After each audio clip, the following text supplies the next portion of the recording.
Visión País. Este programa es presentado por la Universidad Politécnica y Artística. Transformamos lo que proyectamos en hechos. Hacemos.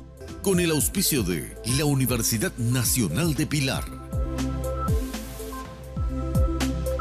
Bienvenidos a Visión País, buenas noches. Hoy queremos hablar de las elecciones en Brasil y nos preguntamos qué está en juego. En 7 días más se realiza la segunda vuelta para elegir al presidente de la República del vecino país y no es un dato menor, sobre todo considerando, digamos, el contexto latinoamericano, la economía de Brasil y lo que ha representado históricamente también para la región, de alguna manera, el liderazgo de Brasil. En el caso particular de Paraguay, sin lugar a dudas, hay una serie de peculiaridades, desde los denominados brasiguayos que están en territorio paraguayo, pasando por las relaciones bilaterales que tenemos a través de la represa hidroeléctrica de Itaipú. Y por supuesto, obviamente, cuando a la economía brasileña no le va bien, de alguna manera tiene sus consecuencias, su impacto en nuestra política económica. Por eso el interés justamente del programa Visión País hoy en poner en perspectiva lo que sería la segunda vuelta de las elecciones en Brasil y preguntarnos qué realmente está en juego, porque ante el bombardeo que presentan los medios de comunicación social, a veces el ciudadano ya está confundido si simplemente se trata de un debate que a veces en sentido peyorativo se presenta como una cuestión ideológica o realmente puede tener algunas consecuencias reales para la región y particularmente para nuestro país. El caso del candidato Jair Bolsonaro, 28 años como diputado de la nación, según los analistas políticos del Brasil, sin ninguna preponderancia como legislador, sin embargo, ganó en una primera vuelta con una ventaja más allá de lo que básicamente dieron a conocer las encuestadoras unos días antes de aquel comicio electoral. Hoy también la tendencia de varias encuestadoras le da, en términos de intención de votos, a Bolsonaro una ventaja importante y significativa frente al candidato del PT, Fernando Haddad. Hoy queremos hacer un análisis justamente de lo que implicaría si ganara Bolsonaro o si ganara Haddad la presidencia del Brasil. Y nos acompañan hoy en Visión País el profesor José Luis Simón, sociólogo. Muy buenas noches, profesor, y gracias por haber aceptado la invitación. Gracias por la invitación. También nos acompaña hoy en Visión País el doctor Armando de Negri. Él es analista político. Muy buenas noches, doctor, y gracias por haber aceptado la invitación. Muchas gracias, buenas noches. Saludamos a nuestros panelistas. Bienvenida, Karina. Buenas noches, Francisco, a los invitados, Juan Pablo, y a la audiencia. Bueno, algunos me dijeron que tendría que saludarte, Juan Pablo, como bienvenido, hermano extranjero, pero no es para tanto, ¿no?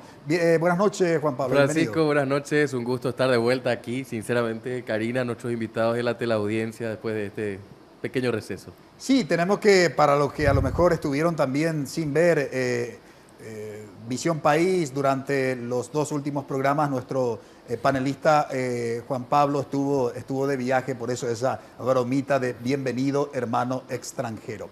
Bien, el tema Brasil, sin lugar a dudas, es un tema que se inicia como, digamos, algo preocupante a partir de la destitución de su presidenta Dilma Rousseff, a través del juicio político y todas las consecuencias, por supuesto que si consideramos eso como punto de partida, se vino dando hasta la campaña sobre todo muy criticada del candidato Jair Bolsonaro, que de eso estaremos hablando durante el desarrollo de nuestro programa. La construcción de noticias falsas, ¿no?, respecto de la figura de su contrincante, de su adversario político, y qué impacto finalmente tuvo eso en los votos que captó ese candidato. Estamos hablando de la figura de Jair Bolsonaro.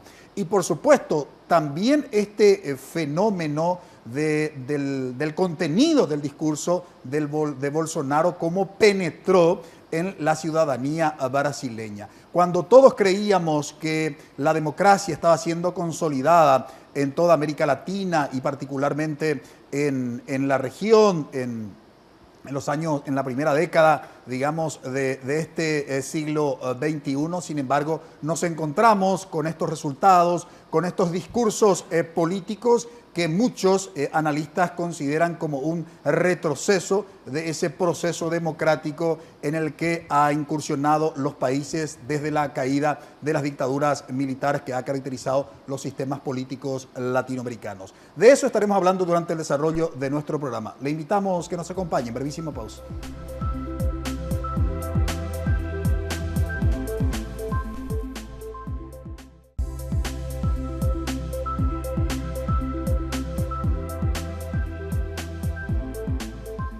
La pregunta, ¿qué realmente está en juego en las elecciones de la segunda vuelta en Brasil? Yo no recuerdo, por lo menos de las últimas elecciones en Brasil, tanta polarización y preocupación en relación con la propuesta de los candidatos a la presidencia de la República. Y en ese contexto preguntamos al profesor José Luis Simón, ¿por qué tanta polarización y preocupación tanto por la candidatura de Bolsonaro como por Haddad, profesor? No sé si por Haddad, en todo caso por Haddad sería porque es el resultado inevitable de lo que fueron las administraciones del PT. Y en relación con lo de Bolsonaro, tiene que ver con el hecho de que en términos generales su discurso y sus propuestas son verdaderamente preocupantes. Ahora, yo no creo que esto sea un fenómeno que debamos atribuir exclusivamente al Brasil. Si nos fijamos en este momento, en el mundo, la política, entre otras cosas, está en crisis. La política no es solamente Trump, es también Daniel Ortega, el excomandante sandinista, asesinando a nicaragüenses, con el silencio cómplice de los sectores de izquierda, de América Latina en particular y del mundo en general. Es también la crisis humanitaria en Venezuela. ¿Cómo es que en este momento, por ejemplo acá, con notados exponentes de la izquierda, de la izquierdocracia local, les preocupa el fascista Bolsonaro, pero nunca han dicho nada acerca de los crímenes que se están cometiendo en Venezuela y en Nicaragua en este momento? Entonces, decías vos en tu presentación recién que esta es una crisis que preocupa a la democracia. El sistema democrático de gobierno, en términos de lo que es una república democrática constitucional, que es un sistema de equilibrio y control de poderes, en el cual teóricamente el ciudadano tiene que controlar a quienes son sus representantes, por definición es un sistema que siempre tiene que estar en crisis. Lo que estamos viviendo ahora es que no estamos encontrando modelos. Hablar, Bolsonaro es fascista. ¿Qué es Maduro? Bolsonaro es fascista. ¿Qué es Daniel Ortega? Creo que, ¿a qué me refiero? Calificarle a alguien de derechista y de izquierda en este momento, Maduro es de izquierda, Ortega es de izquierda. O sea, acá lo que está en crisis es una concepción de política y de ideología que no tiene todavía manera de recomponerse de la crisis con la que se sale del siglo XX y entramos al siglo XXI. Cuando hablamos del fenómeno bolsonaro en Brasil, yo digo, ¿por qué no analizamos también la parte PT que contribuye a la emergencia de un fenómeno absolutamente preocupante. Estoy hablando de las declaraciones que hace Bolsonaro, pero Bolsonaro surge, es un rayo caído de cielo sereno. No, es la derivación de un proceso en el cual una organización política como la del PT, que de alguna manera con el liderazgo de Lula intentó lo que muchos sectores, no sé si llamar de izquierda, pero bueno, llamémosle así de izquierda, calificaban de muy preocupante el modelo de Lula porque buscaba una conciliación de clases. Y yo creo que sí, que Lula buscó eso, pero buscó eso por el lado de una corrupción sistémica. Y no debemos olvidar aquello que puede sonar mal en este momento, que decía Lord Acton, que el poder siempre corrompe y el poder absoluto corrompe absolutamente. ¿Me permite, profesor, Sí, volver señor. sobre ese tema en su segunda intervención? Doctor Armando de Negri, yo formulaba la pregunta al profesor José Luis Simón porque leí declaraciones del expresidente Fernando Enrique Cardoso, digamos, como presentando tanto a Bolsonaro como a Haddad como candidatos radicales y que generaba preocupación. En ese contexto le había formulado la pregunta. Pero puntualmente la pregunta para usted, ¿qué realmente está en juego con estas dos figuras, tanto Bolsonaro como Haddad, para el futuro del Brasil y para la democracia de la región? Bueno, aquí yo creo que ese no es un debate fácil, ¿no?, de desarrollarlo, porque es un debate que está capturado por una fórmula que fue instalada por los medios de comunicación de masa en Brasil, por el ambiente internacional conservador que tenemos y que trata en este momento de como que recuperar de su daño, porque generó un daño en la medida en que lanzó a partir de la elección de Dilma Rousseff en 2010 un proceso de instabilización creciente del gobierno de Brasil. Si algo ocurrió en Brasil es que Brasil tuvo un gobierno durante el periodo del presidente Lula que, más allá de sus contradicciones, su problema en el ejercicio de poder, herencia de una práctica política brasileña muy complicada, ciertamente con un espacio para la corrupción, para la cooptación muy fuerte, pero tal vez el PT haya sido atacado justamente por sus alcances, por sus victorias, por sus sucesos, más que por sus falencias. Porque había una oposición ideológica a eso. Y una sociedad como la brasileña, que tiene un substrato esclavocrata, o sea, que viene de una esclavitud que termina formalmente en 1888 y que hasta hoy la división de clase es tan brutal, los movimientos que se hacen dentro del gobierno del PT de facilitar el acceso a un conjunto de recursos de consumo, a mejorar la protección del trabajo, a incentivar el acceso de las clases populares a la universidad, todo eso tuvo un impacto y un imaginario de un país que se constituía claramente como los señores y los esclavos, ¿cierto? Y incluso una cosa que tiene un peso simbólico muy interesante fue la ley aprobada durante el gobierno del PT que establece el estatuto de la trabajadora doméstica, el trabajador doméstico, con los derechos consagrados en la protección del trabajo y que antes nunca se había realmente adoptado esta protección, considerando que el trabajo doméstico remunerado era un trabajo de mucamas, o sea, de esclavos domésticos y tal. Esta ruptura, que puede parecer a veces pequeña, fue constituyendo una especie de instabilización del status quo como estaba puesto. Y eso generó mucha resistencia y mucha reacción de las élites del país, ¿no? Creo que el sociólogo José de Souza describe eso muy bien cuando habla de una élite del atraso, del retraso, o sea, una élite que está presa todavía en una lógica de sociedad no democrática, de una dinámica absolutamente excluyente desde el punto de vista social, y que los pequeños avances, porque yo no considero particularmente que los avances que el Partido de los Trabajadores promovió sean suficientes para la realidad brasileña, pero los pequeños avances a partir de una agenda nacional concertada entre empresarios, trabajadores, para enfrentar la inequidad en el país, esos pequeños avances ya fueron considerados excesivos desde el punto de vista del interés del capital nacional e internacional, sobre todo el capital nacional internacionalizado. El país, Brasil, no es un país cualquiera en el juego geopolítico internacional. La descubierta de los campos de petróleo y gas del pre-sal pusieron con más peso Brasil en el área de interés, ¿no?, geopolítico dentro de este juego complejo de la matriz energética, de recursos naturales, y eso generó una reacción que fue ganando más potencia en la medida en que el Partido de los Trabajadores ganó 4 elecciones.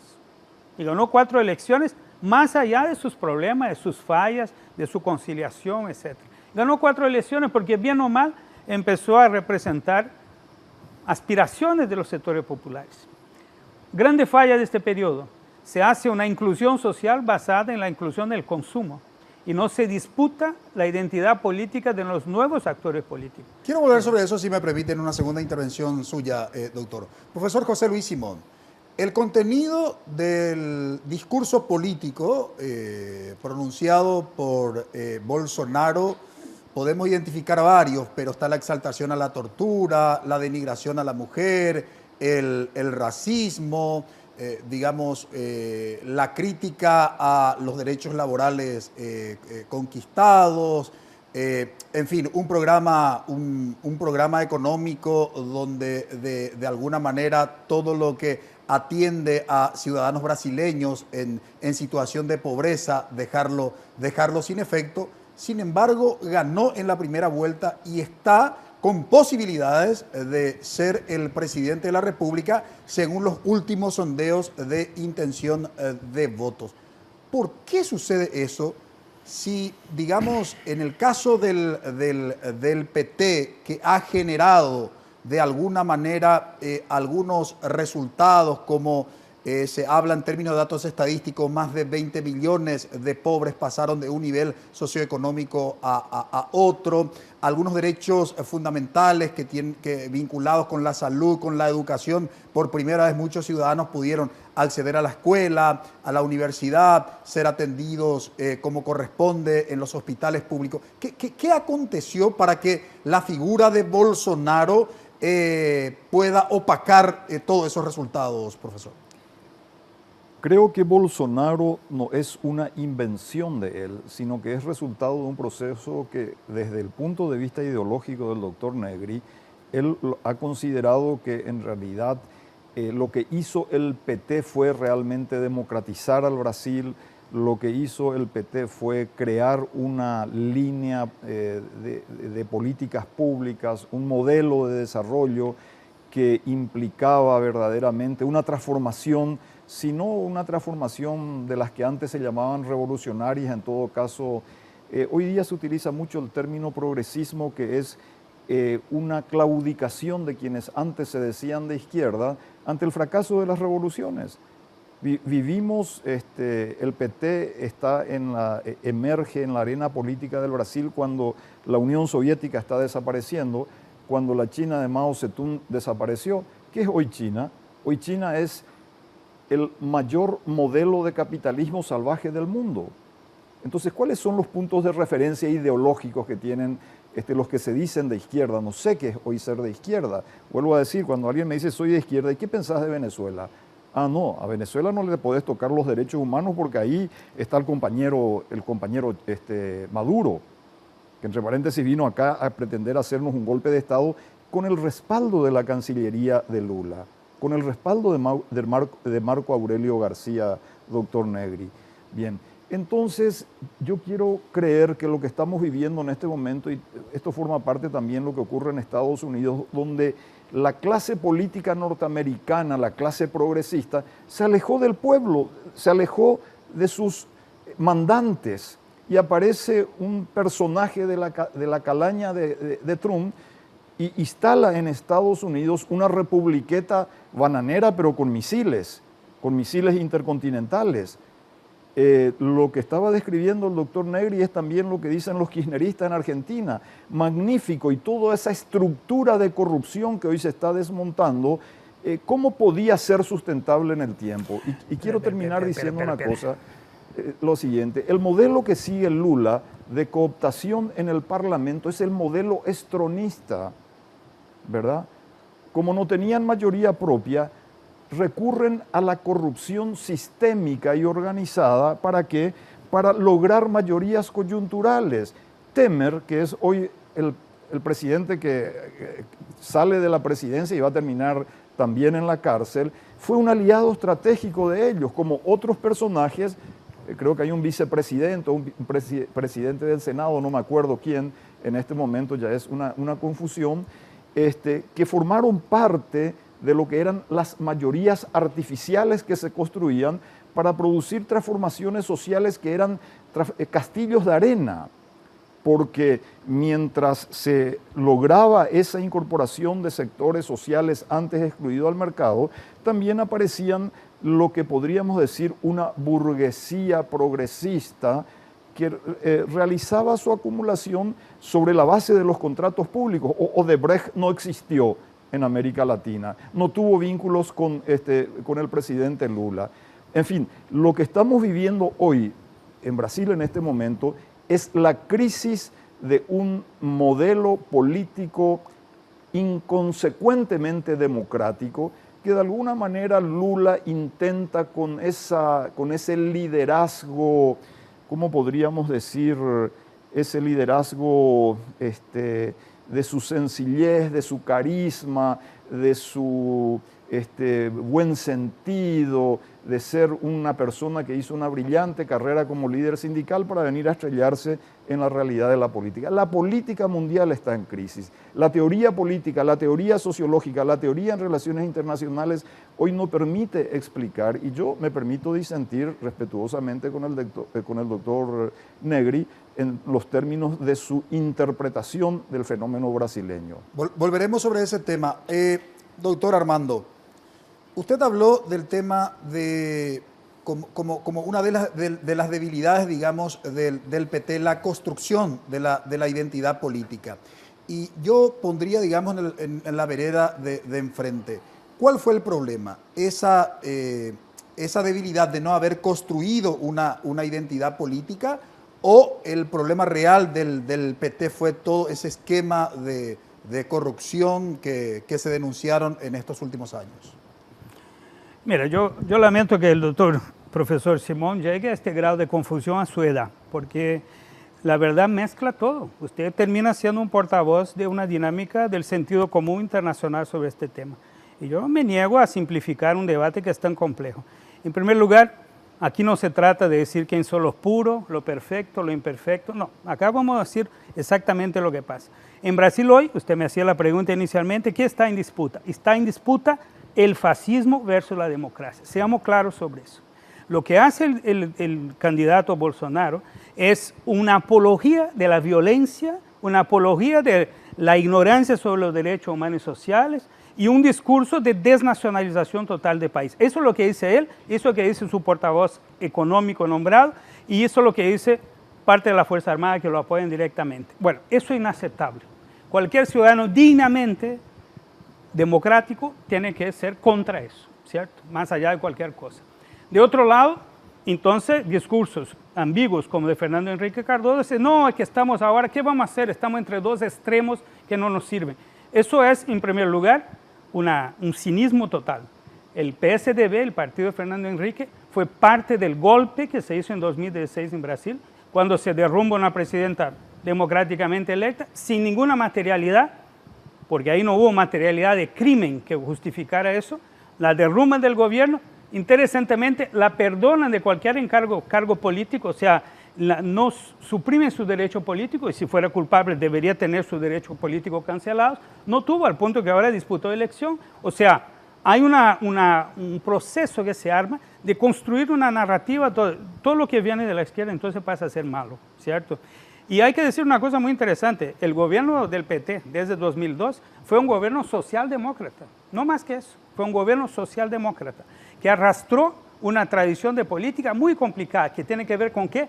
Con el financiamiento privado de las campañas electorales, que está en el DNA de la corrupción de la política. Paradójicamente, los que denuncian la política hoy como corrupta, la política del PT como corrupta, fueron contra eliminar el financiamiento privado de las campañas, porque ahí está la expresión del interés del capital. Ya no se eligen diputados por posición política, ideología, se eligen según lo que ellos van a apoyar en relación a los intereses del capital. Y eso no es un problema brasileño, es un problema mundial hoy. La política se aleja de la población para acercarse a los intereses del capital. Ese es el gran tema que está puesto ahí. Entonces, hoy tenemos en Brasil un choque entre un discurso descarnadamente fascista, ese es el problema, totalitario, abusivo, y que fue permitido, fue construido, no por un problema del PT, que hubo mucho problema con el gobierno del PT, podemos discutirlo pausadamente, pero sí por el hecho de que el golpe genera un proceso en que se acelera la desnacionalización de la economía, la privatización, al tiempo que genera una expresión de insatisfacción que frente al discurso del golpe ya no logra encontrar en el PT una expresión de mayoría, aunque, ojo, 30% vota en primera vuelta en el candidato del PT, que ha sido nuestra referencia histórica. 30% de la población tiene un perfil más a la izquierda. 30%, hoy vemos de 20 a 30, tiene un perfil claramente de derecha. Y lo que siempre estuvo en disputa para definir la viabilidad electoral ha sido el centro de ese espectro político. Me permite volver sobre ese tema a la vuelta de la pausa. Debo cumplir con mis anunciantes. Interesante todos los elementos que están poniendo en perspectiva nuestros invitados. Brevísimo, en brevísimo segundo volvemos con ustedes.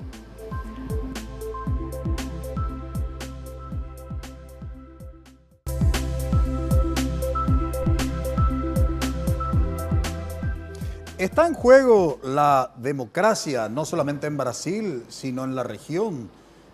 Si eventualmente Jair Bolsonaro llegara a la presidencia del Brasil, bueno, varios elementos nuestros invitados pusieron en perspectiva. Karina, Juan Pablo. Sí, en primer lugar, yo me reafirmo y coincido con nuestro invitado, el doctor De Negri, en términos de lo que está en juego allí es la democracia. Y en un riesgo que no es cualquier riesgo, es un modelo democrático versus el fascismo que se pretende instalar, rememorando esa nostalgia, tiempos tan oscuros que vivió América Latina. Y me llama la atención la posición del doctor José Luis Simón en términos de toda la justificación tiene que ver con lo malo que haya hecho la izquierda en los últimos 20 años. O sea, al final Bolsonaro es síntesis de lo malo que hizo la izquierda. Me parece que falta un poco de crítica o autocrítica o análisis de lo que ha hecho la derecha y lo que engendró la derecha para dar a la luz otra vez a un Bolsonaro que revive tantos tiempos nefastos de nuestra historia. Cuando hablamos de fascismo hablamos de una persona que reivindicó a militares que torturaron a mujeres, varones, hermanos del pueblo brasilero durante la dictadura. Entonces, me parece que hay que colocar sobre la mesa efectivamente qué hay detrás de ese discurso que hoy escuchamos nuevamente, qué nostalgia está representando ese discurso e identificar perfectamente de dónde viene ese discurso. Y viene de sectores que, creo, bien lo explicaba el doctor De Negri, se sintieron amenazados en los últimos años con un gobierno que con sus luces y sus sombras trabajó un proceso de democratización de los derechos, cuanto menos. Juan Pablo. Yo creo que en realidad también hay que analizar desde el punto de vista de que estas rémoras ideológicas ya no concuerdan en cierta manera en el mundo que vivimos. Yo creo que el mundo va más allá hacia un concepto de regionalización, va más allá hacia un concepto de solucionar el problema de seguridad. Puede ser de izquierda, de derecha, pero en realidad lo que la gente quiere es que se le solucionen esos problemas. Y en cierta manera, si uno mira... Perdón, quiero instalar un elemento Sí, en tu Francisco. intervención, Juan Pablo, porque me parece que es un dato no menor.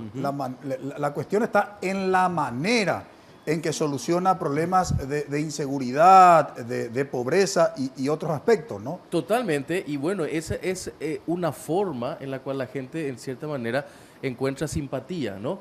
Porque es la que le significa una solución a corto plazo a un tema que definitivamente no se pudo solucionar en un periodo de tiempo tan largo. Pero no es un problema solamente del Brasil, es un problema de todos los países de la región y es un problema mundial. El tema de la inseguridad no es una cuestión que atañe solamente en este caso, en esta campaña electoral del Brasil. Pero lo que sí yo diría en cierta manera, Francisco, y me parece un debate muy interesante, es el hecho de poder identificar realmente dónde está el problema para encontrar las soluciones.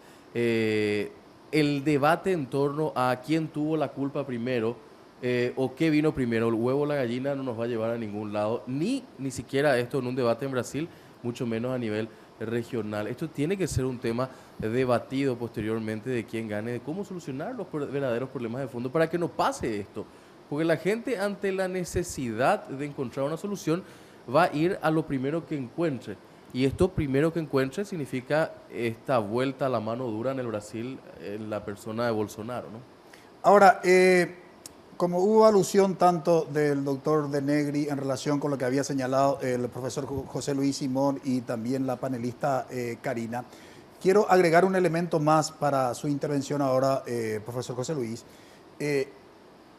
Si eventualmente podría haber un acuerdo entre los 5 que estamos aquí en defender la democracia, digamos, más allá después de las debilidades y las críticas que podamos hacer desde determinadas concepciones y visiones ideológicas. ¿Está en juego la democracia, digamos, con la posibilidad de que llegara a ser presidente del Brasil Bolsonaro, profesor? La democracia está en juego en Brasil, como está en juego en Venezuela, como está en juego en Nicaragua, como está en juego en Cuba, como está en juego en Rusia, como está en juego en China, como está en juego en Estados Unidos. A mí no me llama la atención que la gente que se dice de izquierda haya resucitado el fantasma del fascismo y ninguna de las personas que que lo atacan a Bolsonaro se sonrojan cuando yo les menciono que callan los crímenes que se siguen cometiendo en nombre de la revolución. Es así de simple. Entonces, ellos están instalados en el mundo de la lucha de clases. Es clarísimo cuando acá el doctor Negri habla del problema de la desnacionalización de Brasil, del problema del avance del capitalismo, etcétera, etcétera. Y cuando él comenta que su crítica al gobierno de Lula es porque fue socialdemócrata y no revolucionario. Bien, hago esa explicación a raíz de tu pregunta, Francisco. Entonces, lo que digo es, si quienes hoy están preocupados por el fascismo, no están preocupados con las masacres en Nicaragua, con la crisis humanitaria en Venezuela, entonces, ¿qué es lo que nos están diciendo? Que lo que les preocupa de Bolsonaro es que no sea de izquierda y que sea un Bolsonaro de derecha en los términos de la contraposición político-ideológica del siglo XX. Que insisto yo, cuando se habla, vuelvo a decir, ¿qué es el progresismo? El progresismo es la claudicación de los revolucionarios que no fueron capaces de hacer las revoluciones porque el mundo se cansó de las revoluciones desde la soviética en adelante, las revoluciones del siglo XX, ¿verdad? Porque fueron el totalitarismo no aparece con el nazismo, aparece con los gulag de Lenin, ni siquiera es Trotsky. Y Stalin no tuvo, ni siquiera es Stalin, y Trotsky no tuvo tiempo de implementar eso. Entonces acá lo que está, en definitiva, lo que resta de la izquierda en América Latina, ideológicamente, políticamente, etcétera, que no fue capaz de hacer su autocrítica, hoy están preocupadísimos con el fascismo de Bolsonaro, que yo critico lo que enuncia político, ideológicamente, social y culturalmente Bolsonaro, porque es realmente un peligro, no solamente para el Brasil, pero se callan. Doctor Negri, usted no dice nada sobre Venezuela, no dice nada sobre Nicaragua, lo mismo que acá la señora Karina. Porque estamos hablando de las elecciones en Brasil. No, pero es la tendencia, sí, la elección de Brasil refleja también esto. ¿Qué ha dicho el PT sobre la crisis en Nicaragua y sobre la crisis en Venezuela? Silencio cómplice. Estando Lula ahí, fueron ellos corresponsables, ¿verdad?, de las grandes locuras de lo que fue el socialismo siglo XXI, que también quiso implantarse acá en nuestro país. El doctor Negri dice la destitución, el golpe contra Dilma. Es lo mismo que acá también nuestra compatriota dice el golpe contra Lugo. Cuando al PT le falló su mayoría en el Parlamento, la que compraba a precio de oro, ¿verdad? Y vuelvo a decirles, un mito creado el poder corrompe y el poder absoluto corrompe absolutamente. Y cuando se busca, el PT ganó elecciones desde el año 2002 pero tenemos millones de ejemplos en el mundo de líderes políticos que son capaces de ganar elecciones, pero que no son capaces de gobernar democráticamente, de estabilizar democráticamente sus procesos y de continuar en dentro de un marco de normalidad. Entonces, hoy el problema es el fascista Bolsonaro. Yo no tengo la menor identificación con Bolsonaro ni con sus ideas, pero tampoco, no parece, y permítame, yo no lo interrumpa a usted, doctor Negri, cuando usted habla, conténgase, por favor, con el respeto con que yo le escucho, respéteme también a mí, ¿verdad? Bien, entonces, a mí me preocupa Bolsonaro, me preocupa Maduro, me preocupa Ortega, me preocupa esta ni totalitarismo ni democracia que hay en Cuba, y me preocupa también la cuestión en nuestro país, donde estamos viviendo una democracia absolutamente fallida. ¿Por qué? Porque nuestro sistema electoral es un sistema electoral que no permite que el ciudadano elija. Lo que podemos hacer es votar, y sabemos que la partidocracia imperante en nuestro país ha prostituido nuestra apertura política. También nosotros debemos preocuparnos si no está ya en camino algún Bolsonaro paraguayo. Doctor Armando, sabemos del seguimiento de nuestro programa de muchos brasileños que van a votar el próximo 28. Si estuvieran indecisos y se tuviera que hablar de la propuesta de Fernando Haddad y de Jair Bolsonaro, ¿cuáles son las diferencias principales y cuáles son los riesgos que se tienen al optar por un candidato u otro? Mire, esa es una primera dificultad. El señor Jair Bolsonaro no tiene como característica presentar un programa de gobierno. Ustedes deben saber que él no va a ningún debate, ¿cierto? Los mensajes que da sobre su programa de gobierno son vender las estatales, incluso los bancos públicos nacionales, abrir al capital externo todos los sectores estratégicos, o sea, dando continuidad a la desnacionalización que ya empezó el gobierno golpista de Temer, y por lo tanto avanza también en mantener el congelamiento por 20 años del financiamiento, o sea, del financiamiento público de las políticas del Estado brasileño, incluidas todas las políticas sociales. O sea, en eso lo que él dice que va a continuar la marca del gobierno golpista de Temer en términos de desnacionalización y desprotección social. Ese es su mensaje escueto sobre cuál es su programa.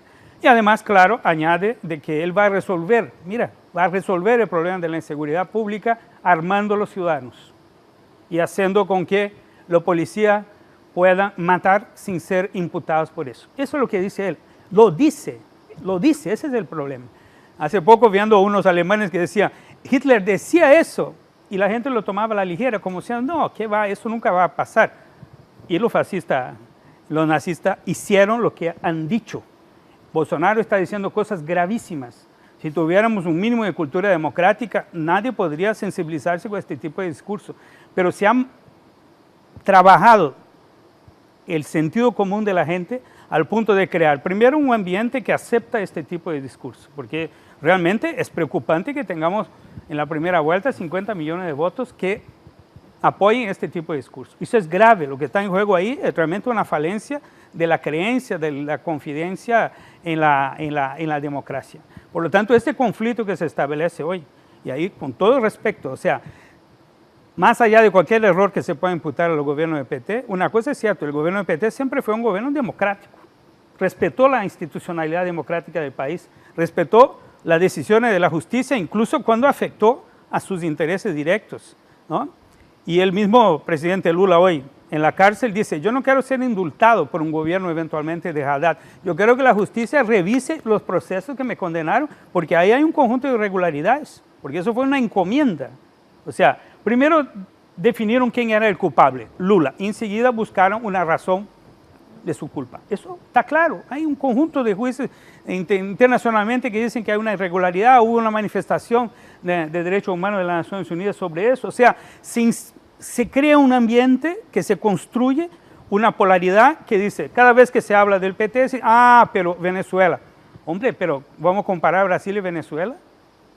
Los gobiernos del PT han respetado religiosamente los cánones democráticos. Yo no voy a entrar en una discusión sobre Venezuela porque me parece extemporánea. Yo puedo discutir, trabajé 7 años en Venezuela, conozco las contradicciones de Venezuela, conozco los problemas que hay, conozco el bloqueo económico, conozco las agresiones que se hicieron sistemáticamente y conozco las fallas del gobierno Maduro. Todo eso tiene que mirarlo de una forma muy clara y la complejidad que eso significa, entendiendo que a nivel internacional hay una disputa brutal entre intereses imperiales del capital internacional y los proyectos nacionales. Entonces, en Brasil hay una dificultad, claro, de poder discernir en este ambiente dónde está la esencia de la democracia. Yo no tengo ninguna duda, y ahí no es solo porque confío en lo que fue la trayectoria del PT en términos democráticos, y ahí el tema de la corrupción, me perdonen, la forma como se trata eso, atribuye al PT el origen de toda la corrupción de la política nacional. Y nosotros no estamos diciendo que no hay cosas a corregir, graves problemas que ocurrieron y tal, varias personas que fueron expulsadas del partido, etcétera, pero en medio de eso se mezcló todo. Y ahí se construye un discurso donde el PT, el padre, madre y abuelo y abuela de la corrupción del país. Es un discurso falso. El caso de Brasil, las grandes empresas constructoras que se proyectaron en el mercado internacional con mucha fuerza, no olviden, fueron constituidas durante el gobierno militar, un fuerte apoyo estratégico del gobierno militar, y desde entonces actuaron de una manera muy próxima a la reproducción del poder. Históricamente. Quiero volver sobre eso porque tengo que cumplir con mis anunciantes. Lastimosamente el tiempo es tiránico en televisión. Pero antes de ir a la pausa, cuando se creía que se estaba consolidando la democracia en la primera década del siglo XX, después se creyó que algo se aprendió de las consecuencias de la Primera Guerra Mundial, tuvimos una segunda. Es decir, cada vez que la historia ha creído que de alguna manera ya se estaba consolidando la democracia, entró en una crisis aguda. Y acá esto me hace recordar del concepto del eterno retorno que desarrollaron los filósofos griegos. Nos encontraremos ante ese concepto. Brevísima pausa.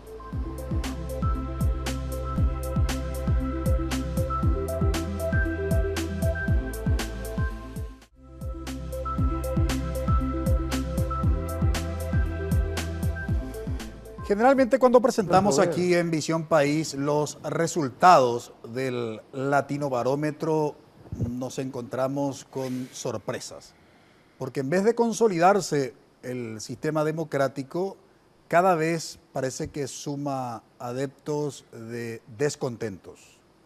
Es decir, pocos los ciudadanos se identifican con el sistema democrático y ahí los partidos políticos tendrían que hacer un mea culpa y ver qué es lo que realmente está, en términos sencillos, fallando del sistema democrático. No es un dato menor todo lo que está aconteciendo a nivel, sin lugar a dudas, a nivel mundial, no solamente es una problemática regional. Karina, Juan Pablo, está interesante, por cierto, el debate, porque de alguna manera hay una polarización en términos de posiciones respecto de nuestros invitados. ¿Qué ustedes agregarían como elemento dentro del análisis de los que hoy están colaborando con nosotros en el análisis? Bueno, yo creo que en realidad la derivación de un debate de este tipo, que con todo respeto igual valoro que se pueda presentar en un medio de comunicación masivo como el nuestro, este debate que lamentablemente está muy ausente y la gente le tiene miedo a que se confronten las ideas y las formas de entender fenómenos sociales como los que estamos debatiendo hoy. Pero sí me parece interesante poder separar la necesidad de profundizar en algunos debates que tienen que ver con esto que vos decías también, Francisco, o sea, esa disconformidad con un modelo democrático que no termina de consolidarse, procesos que no terminan de mostrar resultados concretos a esa necesidad insaciable muchas veces de ciertos sectores.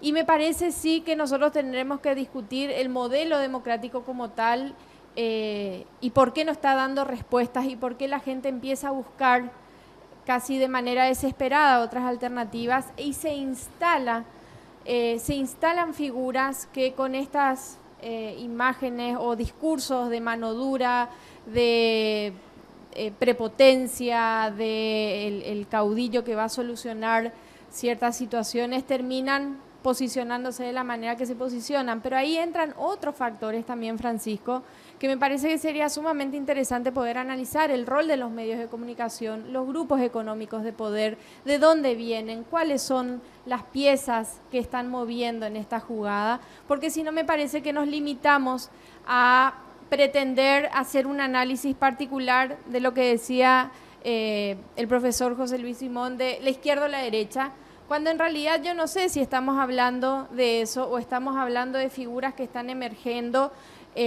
haciendo uso y abuso del espacio que le colocan ciertos sectores. O sea, Ahora, no podemos nosotros tampoco desideologizar esto. Acá hay sectores interesados y me parece que tenemos que ver a qué sectores están representando y qué intereses están defendiendo estos actores que perturban un modelo democrático. En ese contexto, Juan Pablo, incluso el Tribunal Superior Electoral del Brasil, digamos, en estos días se ha pronunciado en relación con algunos estudios que hicieron varios medios de comunicación social de las noticias falsas, digo bien, que han circulado durante, creo que las 2 últimas semanas antes de la primera vuelta de las elecciones en Brasil. ¿Cómo ves ese tema? Y es un actor mundialmente conocido ya en las elecciones que se dieron con el tema del Brexit en Inglaterra, con las elecciones en Estados Unidos, e incluso no se tiene tanta creencia, no se cree tanto en las elecciones de Trump por la influencia rusa. O sea, es un tema que yo creo que vino también a instalarse y tomar como primer ejemplo estas elecciones en Brasil, con esas tendencias de Cambridge Analytica y todo lo que eso puede mover en la opinión pública como tal. Pero también en el bloque anterior me tocó plantear un poco el tema de la seguridad como un eje transversal un poco a lo que significa ese debate izquierda y derecha, y lo que la gente quiere que se lo solucione es el tema de la seguridad y rápidamente. Por eso creo que un poco la apuesta de Bolsonaro es un poco el resultado de eso también en ese sentido. Y es, repito, transversal un poco a todos los países de la región. Aquí en Paraguay también la gente quiere que se le solucione el problema de la seguridad. Pero el otro creo que también elemento importante a analizar es la educación y la calidad de la educación de la gente como para poder analizar este tema de fondo. Vos sos un especialista en materia de educación, Francisco, y creo que también por ahí tiene que darse el análisis. ¿La gente poco formada elige también estas clases de candidatos? Es la pregunta que quiero dejar un poco. Sí, sin lugar a dudas, solamente que ahí hay siempre un elemento que yo suelo agregar cuando se habla de la responsabilidad educativa. ¿Cómo comprender en su cabal dimensión la Segunda Guerra Mundial en un país como Alemania, ¿verdad? Que si hay algo paradigmático de la historia es justamente que sus ciudadanos siempre se han caracterizado por lo culto, básicamente que representó en la historia de las ideas para la humanidad. Por eso, ¿no? pero ese Lastimosamente no tenemos mucho tiempo para detenernos en eso, pero alguna vez tenemos que hablar. Tenemos que ver hasta qué punto incide o no la educación. Creo que hay razones multicausales, digamos, en un fenómeno como el que está aconteciendo hoy en Brasil. Tengo que darle porque me quedan 3 minutos, 1 minuto y medio como reflexión final, tanto al profesor José Luis como al doctor Armando. Comenzamos con el profesor José Luis. Una reflexión final para tomando como objeto las elecciones segunda vuelta al Brasil. Primero, y tiene que ver con el presente, no con el pasado, el mito de la educación alemana que parió un monstruo como Hitler. Una cosa era un pueblo educado en términos de escolarización de universidades y de inteligencia.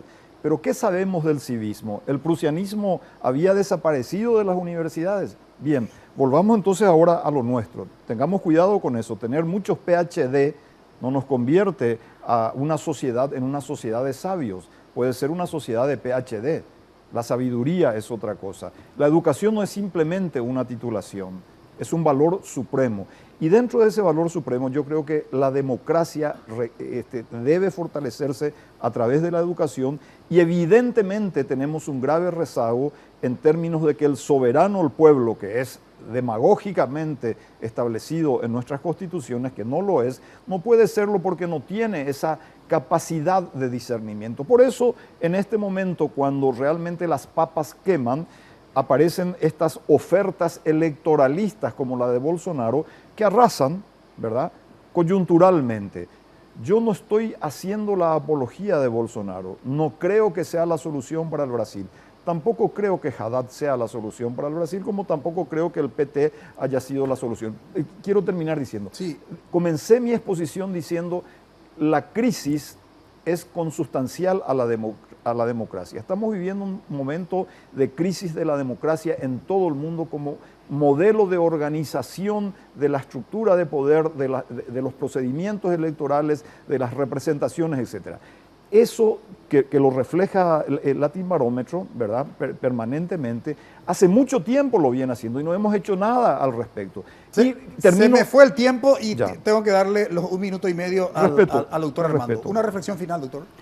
No, yo creo que el debate que hoy se materializa alrededor de la elección brasilera de verdad es algo que tiene que ser entendido en un escopo mundial, donde hay sí una crisis que no es nueva de representación, o sea, el tema de la democracia representativa, la dinámica democrática tiene fallas importantes. Hay relatos históricos como de Karl Polanyi que nos llama la atención que los periodos de ultraliberalización de la economía generan crisis importantes y ascensos de modelos autoritarios. Eso ya pasó frente a la Primera Guerra, la Segunda Guerra. Eso está presentándose hoy en varios lugares del mundo. Y hay una tensión enorme en la población que ve, primero, un modelo económico que solo acumula, concentra riqueza, no distribuye riqueza y que va enajenando a las personas de su propio bienestar. Y ahí empieza el agobio de una vida que tiene en la inseguridad pública, en las faltas de perspectivas, la búsqueda de algo que pueda materializar una solución casi que mágica, ¿no? Por eso los europeos hablan hoy del populismo de derecha, para clasificar Bolsonaro como un populista de derecha.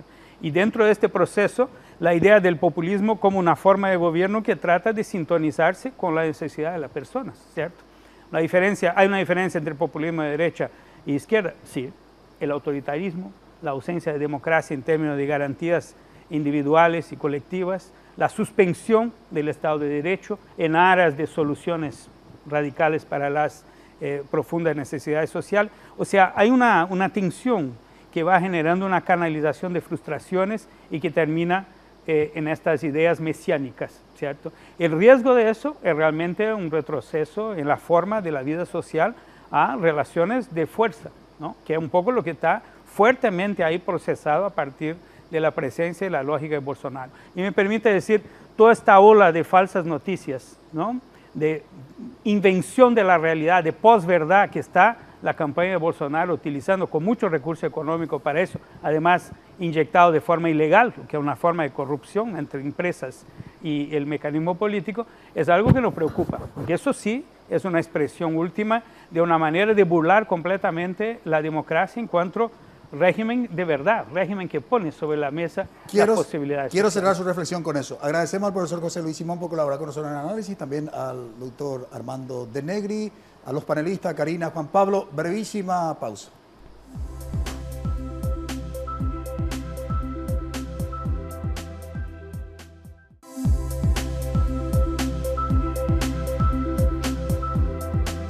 Elecciones en Brasil, que está en juego, ha sido el tema de análisis en Visión País. Pero realmente, ¿qué debe afrontar el próximo presidente de la República del Brasil? Se encontrará con 12.700.000 desempleados, 61.600.000 consumidores insolventes y endeudados, y una tasa de homicidio 30 veces mayor que el promedio de Europa. A todo esto, en el año 2014 había 28 partidos en el Congreso brasileño, lo que significa que no será una tarea fácil construir acuerdos y consensos para el próximo presidente de la República en su relación con el poder legislativo. Estaremos atentos los que nos captamos de ser democráticos, de lo que acontezca en Brasil el próximo 28 de octubre. Agradecemos su preferencia, que tengan un buen inicio de semana. Buenas noches.